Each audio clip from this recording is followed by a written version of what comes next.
en dehors de la vie de prière, en dehors de la fraction de pain, en dehors de la communion fraternelle, ajoutez une vie permanente de prière et soyez en contact permanent avec Dieu. Mais aussi, apprenez à sentir des sacrifices pour l'œuvre de Dieu. Et en plus de cela, il faut gêner. Apprenez à gêner et priez Dieu. Éloignez-vous de tout ce qui est occasion de péché. Et prions Dieu. Trace le chemin qui va conduire notre apôtre patriarche. Pour le mois de juillet. Vous êtes tous les bienvenus.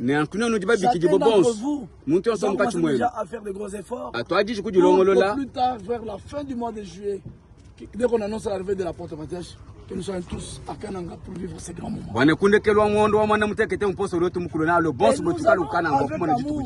Dire à nos bien-aimés qui étaient dans les naïfs que le chemin est encore ouvert. La marge est encore ouverte. Ils sont les bienvenus. Dans leur maison, dans l'œuvre de leur Père Céleste. Et quand ils viennent, nous n'allons pas nous moquer d'eux. Ils viennent chez eux. Parce que nous avions gardé avec eux la même espérance, la même foi, le même espoir. Alors, leurs apôtres se sont détournés. Ils sont encore inconscients. Ils ne sont pas au courant de ce que... Alors nous allons le leur dire avec douceur. Et ceux qui sont choristes vont continuer à prester. Ceux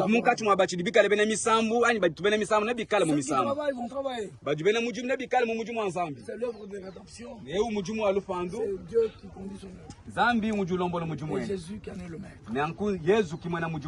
Alors, avec tout ça, j'ai vu la communauté. Nous allons nous préparer avec les évangélistes, les leads qui m'accompagnent, le berger et tout le reste. Pour préparer le service ici. Nous allons revenir prier. Vous serez informés. Pour sensibiliser tout le village, les visiteurs, même nos amis de l'église. Nous allons tenir un service vivant et nous allons échanger profondément. Ce qui est de tôle, c'est un engagement que je prends. Je vais le faire.